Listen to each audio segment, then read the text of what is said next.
Siz Amerika ovozi televideniyasini tomosha qilyapsiz. AQSh xalqi bu hafta turli urushlarda halok bo'lgan askarlarini, vatan himoyasi yo'lida jon bergan insonlarni yodga olmoqda. Mamlakat hozirda dunyoning ikki o'lkasida kurash olib borayotganiga qaramay, Ikkinchi jahon urushi bu xalq xotirasidan ko'tarilmagan. Odil Ro'zaliyev yil sayin safi siyraklashib borayotgan o'sha urush faxriylari bilan suhbatda bo'ldi. Asli marg'ilonlik Ro'za Nazar 92 yoshda. Ikkinchi jahon urushining boshidanoq jang maydoniga kirgan.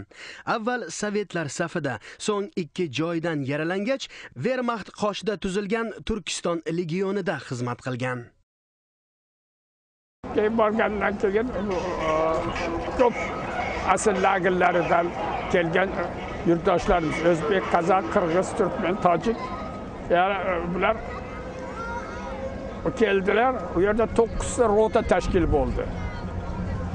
Shu rotalardan birinchi rotaga men komandir bo'ldim. Urushdan so'ng Ro'za Nazar Amerikaga kelib, Turkiston Amerika jamiyatiga asos soladi. Marg'ilonga yarim asr o'tib, 1992-yil borish nasib qiladi. Uylangan rasmimiz u yerda bor. Yurtimiz mustaqillikka erishgandan keyin, shu jumladan O'zbekiston mustaqillikka erishgandan keyin va kitobdan chiqqan ko'p yoshlar bilan tanishdim, ko'plar bilan çok sohbetlarda bo'ldik. Ular enteresan shuki, yaqin tariximizni yaxshi bilishmaydi. Bu çok afsuslanadigan narsa. Yaqin tariximizni bilishmaydi. İsterdim ki bu bizning yaqin tariximizni obyektiv olarak maktablarda o'qitsa, yoshlarimizning vatanparvarlik ruhi daha kuvvetlanardi. Germaniya tarafida xizmat qilganiga qaramay, Ro'za Nazar o'zini vatan xoini deb bilmaydi.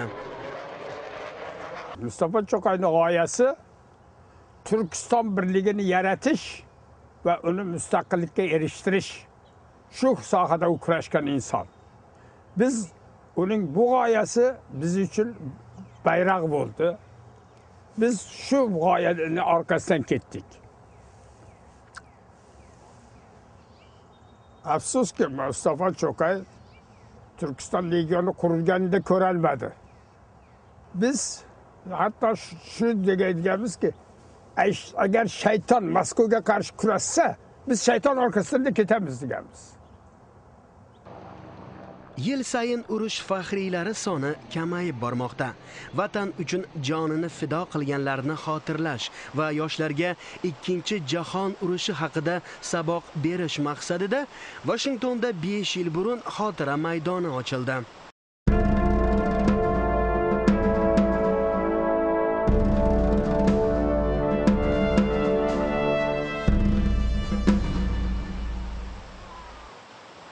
Sakson 2 yoshli Robert Valentin akasi bilan Ikkinchi jahon urushida, ikki o'g'li esa Vietnam urushida ishtirok etgan.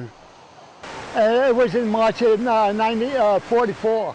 1944-yilning mart oyida Virjiniya shtatidan kemada Kasablankaga, u yerdan esa Sitsiliya, Rim, Marsel orqali Normandiyaga o'tib asosiy qismlarimizga qo'shildim.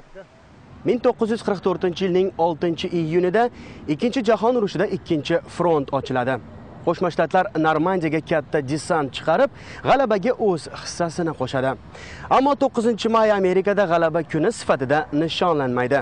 Amerikaliklar turli urushlarda halok bo'lgan vatandoshlarni har may oyining so'nggi dushanbasida xotirlaydi. Odil Ro'zaliyev, Washingtondan Amerika ovozi televideniyasi uchun.